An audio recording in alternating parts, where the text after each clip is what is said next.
السلام عليكم ورحمة الله. هل أجهزة التنفس ال SPBE وال SEBE وال EEBE مملوءة بالأكسجين أو الهيدروجين؟ وليه؟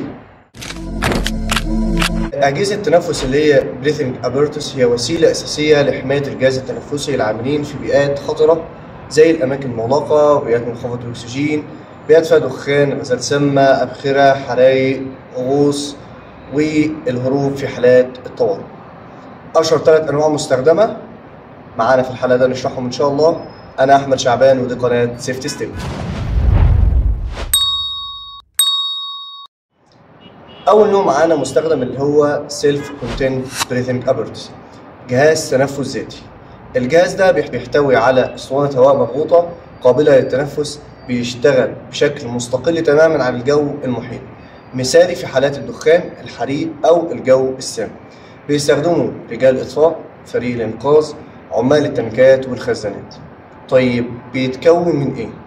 اسطوانة هواء مضغوطة، منظم ضغط، خرطوم توصيل، قناع كامل للوجه، نظام صمامات أمان. طيب المدة من 30 ل 60 دقيقة حسب السعة ونوع النشاط. تاني نوع معانا اللي هو ال SABE اللي هو Split Air Breathing Apparatus، جهاز تنفس مزود بهواء من مصدر خارجي.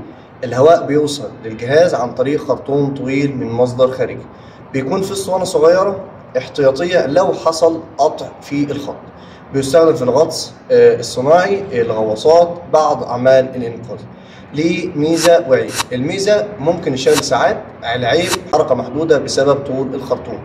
تالت نوع اللي هو ال EEBE اللي هو Emergency Escape Breathing Apparatus، جهاز الهروب من الطوارئ، خفيف الوزن، بيستخدم فقط في الإخلاء السريع، بيوفر هواء تنفس آمن لمدة بسيطة 5 أو 10 أو 15 دقيقة. بيكون غالبا في غرف الكهرباء، المناطق المغلقة، المخابز الصناعية. هل الأجهزة دي بتتملى أكسجين نقي أو هيدروجين؟ وده السؤال بتاع الحلقة. الإجابة الفنية والقانونية لأ. طيب ليه مش أكسجين نقي؟ رغم إن الأكسجين هو اللي بنتنفسه، لكن لما يكون تركيزه 100% بيكون له مخاطر. أول حاجة سمية الأكسجين. ممكن الأكسجين لو 100% ممكن يسبب تشنجات، فقدان وعي لو بتركيز عالي، خصوصا في الغوص وأعمال الضغط. تاني حاجة يساعد الحريق والانفجار. الأكسجين بيغذي الحريق لو في شرارة أو بيسبب انفجار، حتى لو فيها مشا أو بلاستيك بيشتعل أسرع في وجودهم.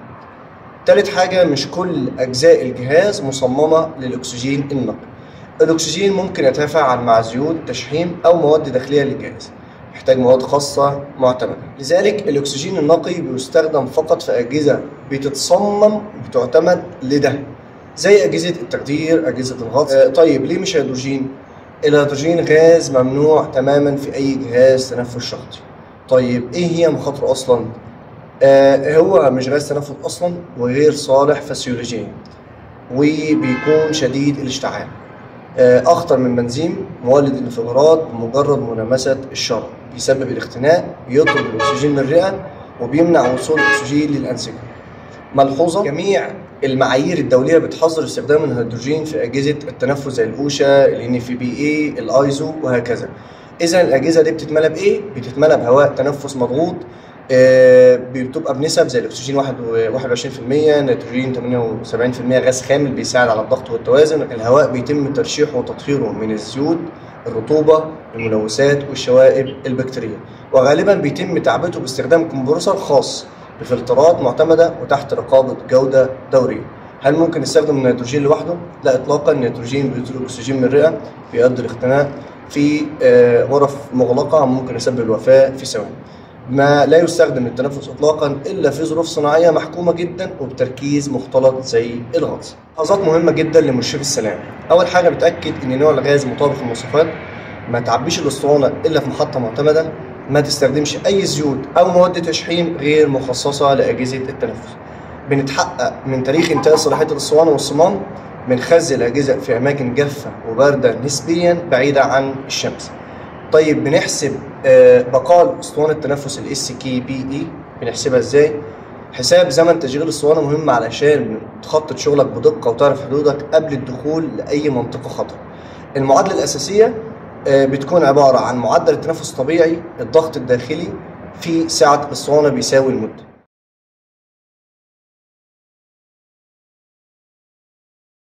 مثال مثلا الاسطوانه الشائعه في الموقع السعه بتاعتها 6 لتر، الضغط الداخلي 200 بار، كميه الهواء 6 في 200 بيساوي 1200 لتر، معدل التنفس طبيعي 40 لتر في الدقيقه. اذا 1200 على 40 بيساوي 30 دقيقه، يعني الاسطوانه هتقعد معاك حوالي نص ساعه. تاني حاجه اسطوانه الهروب اللي هي الاي اي بي اي، السعه 3 لتر، الضغط 200 بار، يبقى 3 في 200 بتساوي 600 لتر. التنفس طبيعي 40 لتر دقيقة، إذا 600 على 40 بيساوي 15 دقيقة، ودي المدة التقريبية اللي تقدر تهرب بيها من موقع الخطر. ملاحظات مهمة جدا وركز فيها، لو الشخص مجهد أو في حالة هلع معدل التنفس ممكن يوصل ل 60-80 لتر في الدقيقة. المدة بتقل في التدريبات والمواقع الحقيقية، لازم نحسب زمن الأمان ونخصم 10 ناقص 15% احتياطي. لازم دايما تراجع الضغط قبل الدخول، لان الاسطوانه مش دايما بتكون 200 بار كامل. الخلاصه، قبل ما تستخدم اي جهاز تنفس اسال نفسك سؤال واحد: هو الجهاز ده ممتلئ بايه؟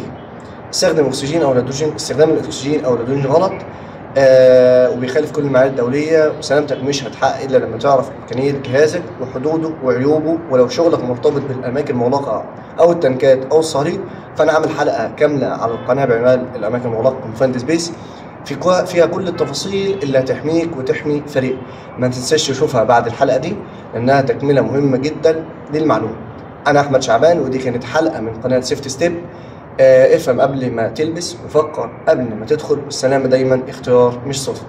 السلام عليكم.